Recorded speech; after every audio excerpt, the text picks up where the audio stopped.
BJP और RSS समर्थित संस्था भारतीय बौद्ध संघ अब दलितों को लुभाने के लिए कोई कसर नहीं छोड़ना चाहती है।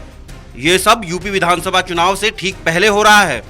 दलितों से बढ़ती दूरियां और चुनावी चिंता ने बीजेपी को दलितों के सामने झुकने पर मजबूर कर दिया है। दलितों पर लगातार हो रहे हमले को लेकर देश में गुस्सा है, उबाल है।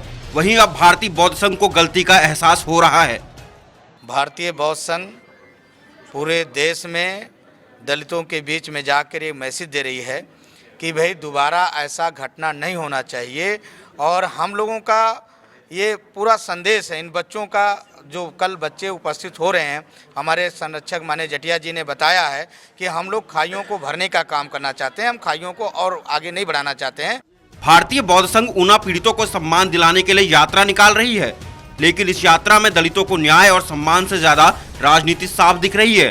जो यूपी से आप शुरू कर रहे हैं, ये सब आप लोग गुजरात से हैं, एट्रोसिटी भी गुजरात में हुआ, उसके बाद गुजरात में लगातार एट्रोसिटी की खबरें आ रही हैं। तो पहले तो गुजरात में ज़्यादा स्थिति की जरूरत है कि ठीक की जाए, वहाँ भी जाने की तैयारी। एक गुजरात जो हमने रखा है कि उत्तर प्रदेश से लेकर के बिहार, बंगाल, जितने भी स्टेट होते हुए गुजरात में हम 26 मई को समापन वहाँ करेंगे।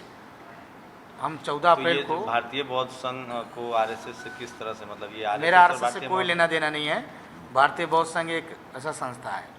तो ये आरएसएस की शाखा, मतलब आरएसएस की संघ, मतलब जो सहायक शाखा नहीं, ये कोई बात ही नहीं है।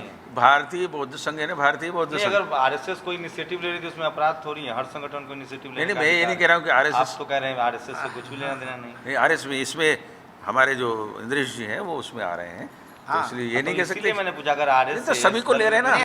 चुनावी गणित में खुद को पिछड़ता देख ऊना पीड़ितों को इस रथ यात्रा का हिस्सा बनाया जा रहा है।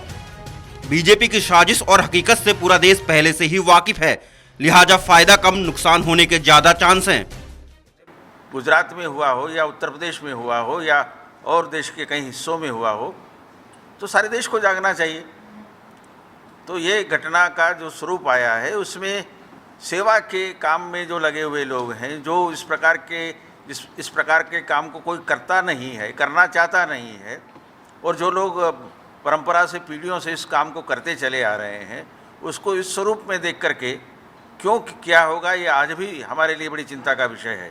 यूपी और पंजाब चुनावों को लेकर बीजेपी अपनी छवि सुधारने की लगातार कोशिशें कर रही है।